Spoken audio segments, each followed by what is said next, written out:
내가 누릴 수 있는 혜택, 그건 제한이 없습니다. 그리고 예측하기는 힘들고요. 예측하지 말고 대응하라는 얘기인데, 제가 볼 때는 가장 좋은 거는 돈을 번 사람들이 실제 어떻게 돈을 벌었는지를 알고 그들의 방법을 처음에는 하는 것도 좋다는 생각을 해요.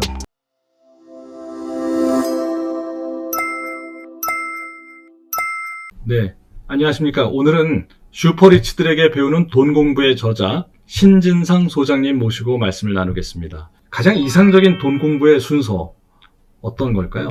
저는 먼저 돈 공부를 할 때는 이제 돈이 어떤 속성을 갖고 있는지, 돈의 철학, 그리고 돈의 태도, 마인드를 익히는 게 중요하다고 생각하고요. 그 다음에 정말 중요한 일은 돈이라는 걸 볼 때 항상 금리가 어떻게 변동하는지, 이제 금리의 변화에 흐름에 민감한 그런 자세를 갖춰야 한다는 게 중요하다고 생각합니다. 그래서 제 책에서도 금리가 무엇인지 정말 쉽게 비유를 들며 설명을 했어요. 사실 제가 볼 때 그렇거든요. 저는 여러 가지 상품들을 이제 관심 있게 지켜보는데, 그 중에 어떤 모든 것에 근본 원인이 있다고 생각하면 저는 금리라고 생각해요. 금리에 따라서 주가도 출렁되고, 채권 금리는 말할 것도 없이, 그렇죠? 비트코인까지도 출렁거리니까 모든 것의 원인인 금리를 생각해야 돼요. 소비자 물가 말할 것도 없고요. 그래서 금리를 잡고 금리를 이해해야 돈을 바라보는 세상의 로직을 이해할 수 있다고 생각하는 거죠. 그 다음에 필요한 거는 바로 기업의 업종에 들어가서 제가 투자할 기업을 찾는 게 아니라 세상을 탑다운 방식으로 세상 전체에 대한 공부부터 시작해서 차츰차츰 내려가서, 그리고 업종을 보고 그 다음에 기업을 보는 형태로 탑다운 방식으로 공부를 하는 게 바텀업 방식보다도 유리하다고 생각합니다. 그래서 저는 세상 공부가 필요하다고 생각을 하고요. 그래서 한국 사회가 어떤 방향으로 흘러가는지, 그렇죠. 그래서 거시적인 차원에서 조명하는 게 필요하고요. 그 다음에 업종의 분석에 들어갈 때 어떤 업종이 과연 지금이 아닌 5년 뒤, 10년 뒤에도 돈을 벌 수 있을까를 항상 고민을 하는 거죠. 그래서 업종 분석을 하고, 그리고 그 다음에 이제 PER이든지 PSR이든지 이런 수치적 분석을 이제 하면서 좋은 기업들을 찾아내는 작업을 한 다음에, 그리고 종목 선택에 들어가면 자기한테 맞는 투자 방법이 있습니다. 저는 보니까 예를 들어서 부동산에 맞는다. 예를 들어서 어떤 비트코인에 맞는다. 예를 들어서 주식에 맞다. 이렇게 자신의 먼저 성향을 파악을 한 다음에, 그리고 투자에 임하는 게 필요하고요. 마지막으로 실전 투자하기 전에 실전에서 성공한 사람들의 투자 수익법을 통해서 자신에게 가장 잘 맞는 방법을 찾아내는 게 중요하다고 생각합니다. 네, 금리가 아주 중요하다 말씀 주셨고, 공부를 할 때 업종에서 해당 기업으로 가는 탑다운 방식으로 접근하는 게 좋다. 그 세대별로 좀 공부가 좀 달라져야 할 수 있는 것 같은데요. 각 세대별로 어떻게 공부를 하는 게 좋을까요? 사실 제 책을 제일 많이 읽는 세대는 이제 출판사 측에 따르면 20대라고 해요. 이 20대가 그만큼 고등학교 때까지 자기는 돈에 대해서 전혀 모르고 돈 공부를 안 하고 있다가 사회에 나오니까, 사회는 전체가 모든 게 돈이잖아요. 그렇죠? 그러다 보니까 20대가 가장 어떤 돈에 대한 적극적인 관심을 보이고 있는데, 제가 볼 때는 가장 좋은 거는 돈을 번 사람들이 실제 어떻게 돈을 벌었는지를 알고 그들의 방법을 처음에는 카피 앤 페이스트 하는 것도 좋다는 생각을 해요. 그래서 20대 때는 어떤 성공한 사람들의 돈 이야기를 읽을 필요가 있겠고요. 30대는 전문적인 기술이 필요하다고 생각합니다. 30대에서는요, 저는 이제 주식 같은 경우는 기술적 분석에 차트의 기술 같은 책을 좀 읽으면서 차트 분석도 하고, 그리고 부동산 경매 시장에 대한 어떤, 그렇죠? 다양한 책들도 읽어보면서 그렇죠? 전문성을 키울 필요가 있다고 생각하고요. 40대는 결국에 은퇴를 생각을 할 나이잖아요. 그래서 저는 작년에 읽었던 책 중에서 트러스턴 자산운용사의 강창희 대표님의 책이 참 좋았거든요. 그런 분들처럼 어떻게 은퇴해서 은퇴 후 그쵸? 삶을 살아갈지에 대한 책을 40대엔 읽어야 될 것 같고요. 50대는 사실 거의 책을 안 읽더라고요. 제 나이가 50대인데 50대 사람들은 이제 눈이 침침하고 이제 노안이 오기 때문에 책을 안 읽긴 한데, 그분들한테는 필요한 책은 제 생각에는 안정적인 수입을 그죠? 유지할 수 있는 배당주라든지, 그죠? 그리고 은행주에 관련된 투자라든지 이런 쪽으로 안정적인 배당 성향을 높일 수 있는 책들을 읽는 게 필요하다고 생각합니다. 세대별로 이렇게 공부가 달라져야 되는 거군요. 보면은 이제 금리 말씀 아까 하셨습니다만, 장단기 금리가 역전이 되고, 또 미국 연준이 금리를 올리기로 방침을 정하고, 한국은행에서도 금리를 올리는 것이 계속 기정사실화되고 계속해서 올라갈 것 같은데요. 또 인플레이션도 70년대 이후로 아주 최고조로 지금 달하게 될 것이다, 이런 전망이 있습니다. 또 한편 북유럽에서 러시아하고 우크라이나 전쟁, 이게 종전이라고 보는 분들은 극히 드물고 잠시 휴지기를 거쳐서 확전이 될 수 있을 것이다 우려하는 분들도 많죠. 앞으로 어떤 일이 벌어질 수 있는지 아무도 잘 모릅니다. 근데 책을 쓰시고 출간하신 것이 작년 초예요. 그래서 여러 번 이제 쇠를 거듭하시고 책이 많이 팔리고 있는데, 작년 초하고 지금은 좀 다른 분위기거든요. 소장님이 보시기에 초 투자를 하시는 분이라면 이런 상황 어떻게 대응하는 것이 좋을까요? 예. 지금 주식시장이랑 뭐 채권시장도 마찬가지겠지만 이제 비트코인도 마찬가지예요. 딱 7자로 줄이면 어렵다, 참 어렵다가 될 거예요. 어렵다, 참 어렵다. 네네. 예, 그리고 정말 주변에서 2020년도에는 진짜 돈을 잃는 사람을 한 명도 못 봤어요. 그냥 어디든 투자해도 2배, 3배, 4배, 심지어 10배 수익 올리는 건 기본이었는데 지금은 제가 이제 직접 들은 얘기인데 모 증권사에서 수익률 대회를 했는데 그중에 50등, 1000명이 참가했는데 50등이 수익률 제로, 즉 한 번도 거래를 안 했던 사람이 50등을 할 정도로 지금 상황이 열악합니다. 이 얘기는 무슨 얘기냐면 지금 현재 개미는 100명 중 95명이 주식시장에서 손해를 보고 있다는 얘기죠. 그러니까 이럴수록 저는 체계적이고 기초적인 공부가 필요하다는 생각을 해요. 비트코인도 마찬가지고. 그래서 이럴 때일수록 좀 잠시 시장에서 벗어나는 거고 이런 얘기도 하잖아요.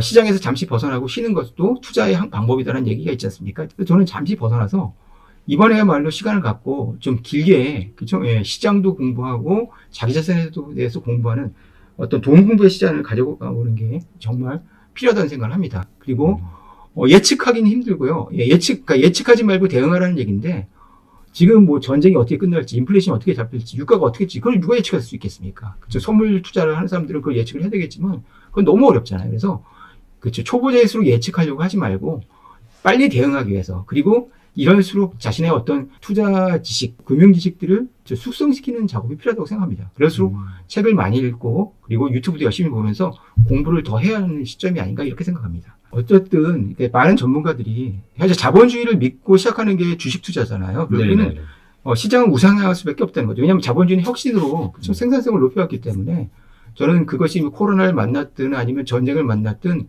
움츠러들진 않을 거라는 생각해요. 그래서 장기적으로 보면 시장은 오를 수밖에 없으니까 너무 단기적으로 어떤 손절매에 너무 지나치게 어떤 민감해서 빨리 시장을 털고 나가서 손해를 여기서 줄여야겠다는 생각을 하는 것보다 저는 일단 지금 시장을 벗어나서 차분하게 냉정하게 진짜 공부를 하면서 제대로 된 돈 공부를 해야 될 때는 생각을 합니다. 네.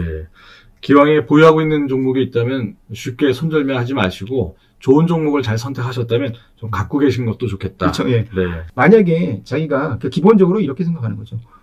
저는 이제 주식을 장기 보유해야 한다고 생각하는 사람인데 주식도 마찬가지고 비트코인도 마찬가지고 모든 투자, 부동산은 말할 것도 없겠죠.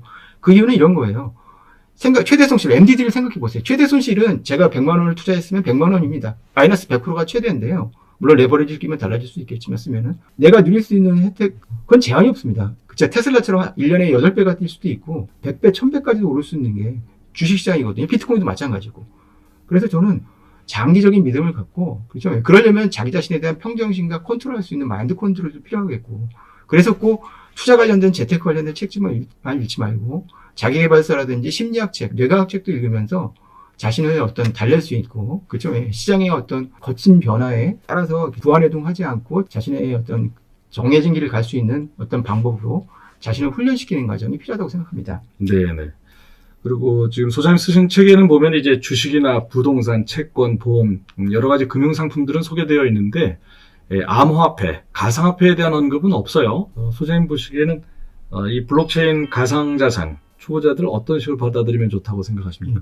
제가 두 가지가 있는데요. 제가 이제 비트코인을 이제 원래부터 옛날부터 알았어요. 그래서 제가 이제 입시를 할 때 저랑 아주 친했던 논술 강사가 이제 비트코인 책으로 우리나라에서 제일 유명한 책을 쓰고 비트코인 관련된 회사도 차렸는데 그 사람조차 비트코인이 이렇게 뜰 거라 생각을 하지 못하고 일찍 팔아버린 거예요. 아무도 그죠? 예.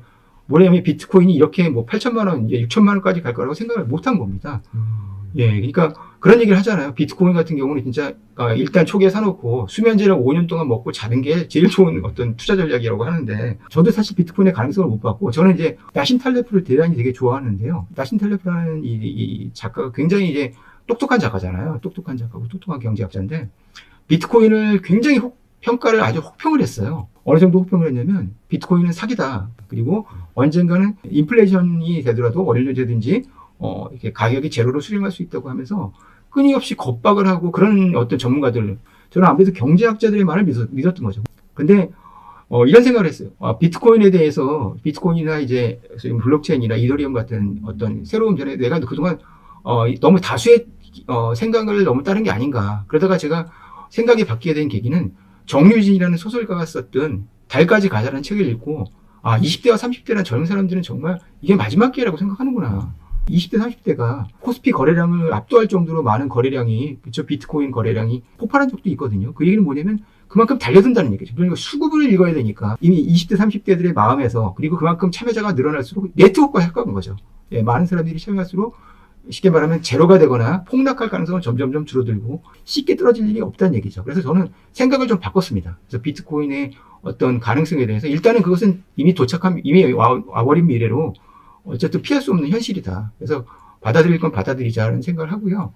그리고 여러 가지 저는 측면에서 공부를 하고 들어가자. 그래서 비트코인에 뛰어든 사람들이 단타에 그건 너무 힘들어요. 제가 작가한테도 물어보고 다른 비트코인 투자자들도 물어보지만 비트코인은 굉장히 24시간 열려 있어서 24시간 동안 각성되어 있어야 된다는 게 너무너무 힘든 거예요. 그래서 페인이 되기 딱 쉽다는 쪽. 그래서 좀 책을 읽으면서, 비트코인은 사실 예제적 분석을 할 수 있는 책이 없잖아요. 그래서 비트코인의 기술적 분석, 비트코인을 차트의 시각에서 봤던 책들을 읽으면서 좀 제대로, 즉 심리 수급이나 차트의 거래량을, 주식에서도 거래량을 중심으로 움직이는 수급을, 그쵸, 볼 수 있는 차트를 읽는 눈을 키운다면은, 저는 마음만 먹은다면 이제 지금 현재 상황에서 비트코인에서도 단기 수익을 낼 수도 있고 공부한 만큼 효과도 얻을 수 있다는 점에서 생각이 많이 바뀌었습니다. 그래서 저는 이제 비트코인 부정론자에서 좀 긍정론자로 서서히 바뀌어 가고 있는 중이라고 말씀드릴 수 있겠죠. 네. 예, 사실은 그런 변동성 측면에서 보면 이 암호화폐, 가상자산은 너무나 변동성이 크기 때문에 사실 위험한 건 맞고 그나마 이제 대장주라고 볼 수 있는 비트코인하고 이더리움은 그래도 낙폭이나 상승폭이 좀 제한적일 것 같은데 기타 알트코인들은 좀 많이 좀 위험한 건 또 사실인 것 그렇죠. 같아요. 예. 제가 세상에 나와 있는 이 암호화폐 수가 2만 개를 돌파했다는 기사를 얼마 전에 읽었는데요. 과연 그 중에 얼마나 살아남을까? 저는 좀 회의적이에요. 정말 선택과 집중이 중요하지 않을까. 그렇죠? 예. 하루아침에 예전에 2011년도에 $400의 피자 2판을 사던 시절의 비트코인 같이 그렇게 낮은 가격에서 폭등할 가격을 갖고 있는 잠재력이 있는 알트코인이 있는가는 저는 잘 모르겠어요. 제가 그걸 만약 알고 있으면 제가 그걸 사가지고 떼돈을 벌 수 있겠지만 현재는 비트코인이나 암호화폐 시장도 약간 레드오션에 가까운 게 아닌가. 그래서 저는 비트코인이랑 이더리움 정도, 나머지는 가능성 정도고, 그리고 대다수 암호화폐는 사라지지 않을까라는 좀 생각을 합니다. 네. 신 소장님의 견해가 꼭 정답이다 아니다시비 이렇게 생각하지 마시고 신 소장님께서 보신 그 견해니까 그걸 감안해 주셨으면 좋겠습니다. 하여튼 소장님께서 코로나 사태가 책을 쓰신 계기라고 서문에도 쓰셨는데 책에 적혀졌었던 언택트 테크 주식 위주의 투자 전략 여전히 유효한가요? 작년에는 사실 미국 나스닥이 그렇게 좋았잖아요. 올해 1, 2월 달에 안 좋다가 3월 달에 반짝하다가 다시 4월 달에 다시 안 좋아지는 이런 상황이거든요. 그래서 연준 관계자들의 매파적 발언들이 어떤 결정적인 기여를 하고 있다고 생각하는데, 저는 이제 그거에 대한 확신과 반신반의하고 있는 분위기가 지금 굉장히 좀 부정적으로 불확정성을 키우는 게 아닌가 이런 생각이 들거든요. 근데 생각해 보세요. 언택트가 됐다고 해서 언택트가 가지고 있는 장점들. 그래서 그게 하루아침에 보복 소비를 한다고 리오프닝주로 그것을 갈아탈 수 있을까라는 저는 약간 회의적으로 생각하거든요. 그래서 그 변화는 그 변화를 읽고 다만 오프라인에서 예전과 달리 2년 동안 축소되어 있던 시장이 열려있긴 열리겠지만 이미 일어난 변화들은 계속 가지 않을까라는 생각을 하거든요. 그래서 저는 이런 생각을 해봐요. 결국에 보면 테크 주식, 저는 이제 4차 산업혁명이란 말이 2016년에 그때 클라우스 슈밥이 했을 때 학생들이 수업을 하면서도 이 말은 너무 많이 와 있다. 3차 산업혁명이라는 얘기가 나온 지가 불과 3년도 안 됐는 상황에서 너무 클라우스 슈밥이 앞서 나갔다는 생각을 했었거든요. 근데 그때 알파고가 등장하던 시점이었죠. 근데 지금 보면은 이제서야 4차 산업혁명이 시작되고 있다고 생각이 드는 거예요. 그러면 궁극적으로 봤을 때 5년 뒤, 10년 뒤라는 면미를 봤으면은 뭐가 살아남을까? 결국 테슬라라든지 그리고 여러 가지 이제 소위 말하면 이제 유전자 가해라든지 인공지능이라든지 이런 기업들이 살아남지 않겠느냐. 결국 보면 그들 기업들 중에 일부는 망해서 내가 가진 MDD가 100%까지 떨어질 수도 있겠지만 최대 손실이. 근데 아까 말씀드렸지만 어떤 종목은 5배, 10배, 20배, 100배까지도 오를 수도 있거든요. 그래서 그렇게 생각하면 저는 결국 특히 미국 투자는 기술주를 찾아가지고 장기 투자하는 방법에는 없다는 생각을 해요. 제가 이제 투자하시는 분들에게 물어봤지만 미국은 우리처럼 세력이 중심이 돼가지고 수급량을 보면서 어떤 단기간에 급등하는 주를 찾아가지고 털고 나올 수 있는 어떤 단기 트레이딩이 불가능한 그런 구조라고 하더라고요. 그래서 미국 주식을 트레이딩을 해서 돈을 벌었다? 이건 불가능하다고 생각합니다. 결국 보면 미국 주식에 저는 장기 투자라는 관점으로 접근해서 트레이딩이 아닌 장기 보유라는 관점에서 미국의 테크주에 투자하는 것이 저는 정답이라고 생각하고요. 그게 설사 언택트가 끝나고 설사 컨택트의 시대가 오고 다시 보복 소비와 리오프닝 주가 다시 각광을 받는 날이 오기는 하겠지만 궁극적으로 이제 코로나가 몰고 온 변화의 영향력은 계속해서 이어질 거라고 생각합니다. 네네. 그리고 책에는 소개가 되지 않은 것 같은데요. 작년 봄 이후에 현재까지 계속해서 메타버스 그리고 NFT 이것이 뭐 계속 언론에도 나오고 실제로 주변에서 관심을 갖고 투자하는 분들도 계신 것 같아요. 투자자로서 이런 메타버스나 NFT 좋은 거라고 보시나요? 어떻습니까?